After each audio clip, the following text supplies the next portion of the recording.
பிரியமானவர்களே, கர்த்தரும் மீட்பருமாகிய ஆண்டவராகிய இயேசு கிறிஸ்துவின் நாமத்தில் உங்களை வாழ்த்துகிறேன். இது ஒரு முக்கியமான ஒரு மாதம் என்பதை நீங்கள் அறிவீர்கள். இது முக்கியமான ஒரு மாதம். நீங்கள் பல இடங்களில் பார்க்க முடியும். தேவனுடைய பிள்ளைகள் ஒரு வஸ்திரங்களை உடுத்தி கொண்டு, அதாவது கிறிஸ்துவின் பிறப்பை முன்னிட்டு இந்த வஸ்திரங்களை எல்லாம் உடுத்தி கொண்டு வீதிகளில் வீடுகள் தோறும் இப்படியெல்லாம் போய் பாடல்களை பாடி தேவ வார்த்தைகளை சொல்லி வருகிற, ஜெபித்து வருகிற அனுபவத்தை குறிப்பாக நம்முடைய இடங்களில் அதிகமாய் பார்க்க முடியும். அப்போ அந்த இடத்துல பார்க்கும்போது சில பாடல்கள் பாடுவார்கள். இயேசு கிறிஸ்து வந்தது எதற்காக அப்படின்னு சொல்லி நிறையா பாட்டு பாடுவாங்க. அப்போ சொல்லும்போது பாவங்கள் போக்கவே, பாவத்தை போக்க ஒரு ஒளியை கொடுக்க ஆண்டவர் வந்தார் என்றெல்லாம் பல விதங்களில் பாடி அநேகரை உற்சாகப்படுத்துகிறதை நீங்கள் பார்க்க முடியும். அப்போ இந்த ஒரு சிறிய செய்தியாக தியானத்துக்கு உங்களுக்கு கொடுக்குற தலைப்பு என்னன்னு சொன்னால், பாவத்தின் இருள் பரிசுத்தத்தின் ஒளி. பாவத்தின் இருள் பரிசுத்தத்தின் ஒளி. அப்போ பாவம் என்ன செய்கிறது? சந்தோஷத்தை கெடுக்கிறது. பரிசுத்தத்தின் ஒளி என்ன செய்கிறது? வாழ்க்கையை மகிழ்விக்க செய்கிறது.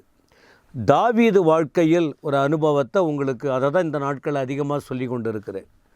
எந்த அளவுக்கு அந்த இருளின் நிலை கொண்டு போனது, அவர் உள்ளம் எவ்வளோ பாடுபட்டது, அவர் எப்படி தன்னுடைய வார்த்தைகளை அவர் உச்சரிக்கிறார் என்று 51ஆம் சங்கீதத்தில் சில காரியத்தை நான் சொல்ல விரும்புகிறேன். ஒரு தப்பு பண்ணிட்டார், ஒரு தேவ மனிதன் தவறு செய்து விட்டார்.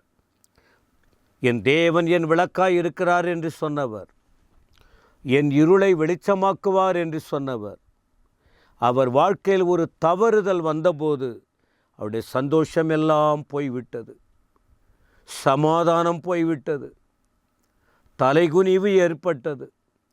ஒரு பக்கம் மனிதர்களுக்கு முன்பாக இருளடைந்த நிலை, இன்னொரு பக்கம் தேவனுக்கு முன்பாக நிற்கிறார்.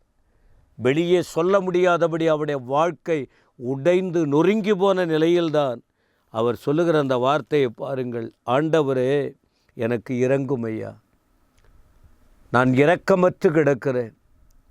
நான் எதிர்பாராத நிலையில் ஏற்பட்ட அந்த இருளின் உச்சகட்டம் என்னை மேற்கொண்டு விட்டது. எனக்கு உம்முடைய கிருபையின்படி இரங்கும். ஒளியை வாஞ்சிக்க, பரிசுத்தத்தை வாஞ்சிக்க, நேசிக்க, ஒளியின் தேவனுக்குள்ளே நெருங்கி வந்து வாழ அந்த ஒரு தேவ மனுஷன் பட்ட பிரயாசத்தின் உணர்வை பிரியமானவர்களே நீங்கள் பார்க்க வேண்டும். உமது கிருபையின்படி எனக்கு இரங்குங்க ஆண்டவரே. உங்கள் இரக்கம் கிடைக்கிற வரைக்கும் நான் துக்கத்தோடு தான் இருப்பேன். உமது மிகுந்த இரக்கங்களின்படி என் மீறுதல்கள் நீங்க என்னை சுத்திகரியும். அப்போ உள்ள என்ன வந்துச்சு? பாவ இருள் உள்ளத்தில் வந்து தங்கிடுச்சு. பாவ இருள் அது இருதயத்தில் சமாதானத்தை கெடுக்குது. வழக்கமாக இருப்பதைப் போல நிம்மதியாக இருக்க முடியவில்லை. அவர் இருதயம் போராடி கொண்டு இருக்கிறது. ஒரு விடுதலை கிடைக்காத வரைக்கும் நான் சந்தோஷமாக இருக்க முடியாது என்று சொல்லி அந்த இருளை மாற்றுகிற, அந்த பரிசுத்தத்தை கொடுக்கிற பரமதேவனை இவர் கண்டுபிடித்ததினால் அந்த பாதையில் வந்து தன்னை அர்ப்பணித்து அவர் சொல்லுகிற வார்த்தை 2வது வசனம் பாருங்க. நான் அக்கிரமம் செஞ்சிட்டாண்டவரே, என்னை முற்றிலும் கழுவும், எனக்கு இரங்கும், என்னை சுத்திகரியும், என்னை முற்றிலும் கழுவும். ஒரு துளி கூட எனக்குள்ளே அந்த இருளின் காரியம் வேண்டாம். அது என்னை எவ்வளவு பாதித்திருக்கிறது என்பது என் மனசுக்கு தெரிகிறது. ஆனால் கொஞ்சம் கூட அது இல்லாமல் முழுவதுமாய் என்னை நீங்கள் சுத்திகரிங்க. அந்த ஒரு துளி இருள் இருந்தால் கூட என் வாழ்க்கையில் நான் அடுத்த எல்லைக்கு போக முடியாது ஆண்டவரே. அதனால் முழுமையாய் என்னை கழுவி என் பாவம் மற என்னை சுத்திகரியும். ஒரு தேவ மனுஷன் பரிசுத்தத்துக்காக எவ்வளோ வாஞ்சிக்கிறார் பாருங்கள். இன்றைக்கும் நம்முடைய வாழ்க்கையில், அநேகருடைய வாழ்க்கையில் எத்தனையோ தவறு வருது, மனசாட்சிக்கு தெரியுது, ஆண்டவர் உணர்த்துகிறார். நல்லது கெட்டது தெரியும்.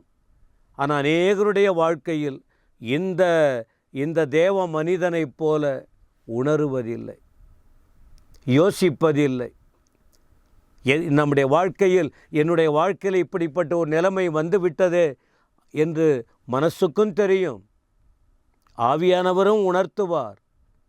விடுதலை பெறுவதற்கு வழியும் நமக்கு வசனத்தின் மூலம் கற்றுக் கொடுக்கப்பட்டு இருக்கிறது. ஆனால் சில மனிதர்கள் வெளியே வருவதற்கு முடியாமல் போராடி கொண்டிருக்கிறார்கள். இதை போல வாக்கியங்களை படித்து அந்த பரிசுத்தத்தை நோக்கி செல்ல ஒப்பு கொடுக்க வேண்டும். என்ன சொல்கிறார் பாருங்க, என்னை முற்றிலும் கழுவேணும், நான் அக்கிரமக்காரன், என் பாவம் அறை என்னை சுத்திகரியும். எனக்குள்ளே பாவம் இருக்கிற வரைக்கும் நான் ஒன்றுமே சாதிக்க முடியாது. பாவம் என்பது இருள், பாவ இருள். அதனால்தான் சொன்னேன், பாவம் என்பது இருள், அது பயமுறுத்திக்கிட்டே இருக்கும். பாவமாகிய இருள் கண்ணீருக்குள்ளே கொண்டு போயிடும். பாவமாகிய இருள் பைத்தியக்காரனாக மாற வச்சிடும். பாவமாகிய இருள் தேவனை விட்டு பிரிச்சிடும். பாவமாகிய இருள் தேவன் அழைத்த அழைப்பை விட்டு வழி விலகிச் செல்ல வச்சிடும். கடைசியில் பரலோகத்துக்கே போக முடியாத அளவுக்கு உருவாக்கிவிடும். அதனால்தான் பரிசுத்த ஒளின்னு சொன்னேன். ஒரு ஒரு ஒரு இருள் மறையாமல் ஒரு ஒளிக்குள்ளே போக முடியாது. அநேகர் இதை உணராமல் மனிதர்களை பிரியப்படுத்த, மனிதர்களை திருப்திப்படுத்த பாவ இருளுக்குள்ளே மூழ்கி அதிலே உழன்று கிடக்கிற நிலைமை. இதை கேட்கிற என் அன்பு சகோதர சகோதரி, நீங்கள் இன்னும் இருளுக்குள்ளே போய்கிட்டு இருக்கீங்களா? இருக்கலாம். நீங்கள் ஒளியிலே நடக்கும்போது இருள் உங்ககிட்ட வர ஆரம்பிக்கும். ஆனால் நீங்கள் அதனுடைய நிலையை உணர்ந்து அதை தள்ளிவிட்டு, பாவத்தை தள்ளிவிட்டு, பாவ இருளை தள்ளிவிட்டு, பரிசுத்த தேவனை நோக்கி பார்த்து ஒரு அடி முன்னேறி செல்ல இந்த வார்த்தைகளை உணர முடியுமா? 3ஆம் வசனம் பாருங்கள், சங்கீதம் 51:3. என் மீறுதல்களை நான் அறிந்திருக்கிறேன். எனக்கு நல்லா தெரியுது இந்த இருள் வந்ததின் சூழ்நிலை என்ன. என்னுடைய மீறுதல் தான். இதை நான் யாருக்கும், இது இவர்களால் தான், இந்த நண்பனால், இந்த சிநேகிதியினால் அப்படின்னு மற்றவங்கள நான் சொல்ல முடியாது. ஏன் மீறுதல் என்னன்னு எனக்கு தெரியுது. ஏன் இந்த இருள் எனக்குள் வந்தது, என் நிம்மதி ஏன் பறிபோனது என்பதை நான் உணர்ற. என் மீறுதல், நான் தான் அதை பண்ண, என் மீறுதலை. அதனால் நான் அதை அறிந்திருக்கிறேன். இது என்னை விட்டு விலகுன்னு பார்க்குறேன், விலகவில்லை. என்ன சொல்கிறாரு? என் பாவம் எப்பொழுதும் எனக்கு முன்பாக நிற்கிறது. எனக்கு அன்பான தேவ ஜனமே, ஒரு பரிசுத்தத்தை வாஞ்சிக்கிறவர்கள், ஒரு பரலோகத்திற்கு செல்ல ஆசைப்படுகிறவர்கள், தேவனுடைய முகத்தின் ஒளியை காண விரும்புகிறவர்கள் இந்த முறையை பின்பற்றணும். இருதயம் கல்லா மாறி போயிட்டா இந்த உணர்வுள்ள ஜபம், இந்த பாவத்திலிருந்து விடுதலை பெறுகிற ஜபம், இந்த பரிசுத்த தேவனுக்குள் நெருங்கி வந்து மீண்டும் அவருக்காக வாழ வேண்டும் என்கிற இந்த உணர்வை உணராத பட்சத்தில், அறிக்கையிடாத பட்சத்தில், அதை விட்டு விலகி வராத பட்சத்தில் நீங்கள் வாழ்நாள் முழுவதும் நிம்மதியாக இருக்க முடியாது. பரலோக ஒளியை இழந்து விடுவோம், பரிசுத்த பிரசன்னத்தை இழந்து விடுவோம். எனவே வாலிப தம்பி தங்கச்சி, இந்த வார்த்தையை கேட்கிற அனைத்து குடும்பங்களும், தேவ பிள்ளைகளும், பாவ இருளால் உங்கள் குடும்பம் தடுமாறி கொண்டு இருக்கிறதா? நிம்மதி இழந்து தவிக்கிறீங்களா? இந்த வார்த்தைகளை கேளுங்க, இந்த வசனங்களை படிங்க. தாவீது சென்றது போல அந்த முயற்சியில் ஈடுபடுங்க. விடுதலை பெறுவதற்கு விரும்புங்க. உங்கள் இருளாகிய துக்கம் மாறும். பரிசுத்தம் என்று சொல்லப்படுகிற ஒளியின் சந்தோஷம் உங்களுக்குள் கடந்து வரும். நீங்கள் அப்படி ஒப்பு கொடுத்து பாருங்கள். கர்த்தரே உங்களை பிரகாசிக்க வைத்து நீங்கள் இழந்த அந்த துக்கத்தை எல்லாம் நீக்கி உங்களை மகிழ செய்ய வல்லவராய் இருக்கிறார். கர்த்தர் உங்களை ஆசீர்வதிப்பாராக. ஆமேன், ஆமேன்.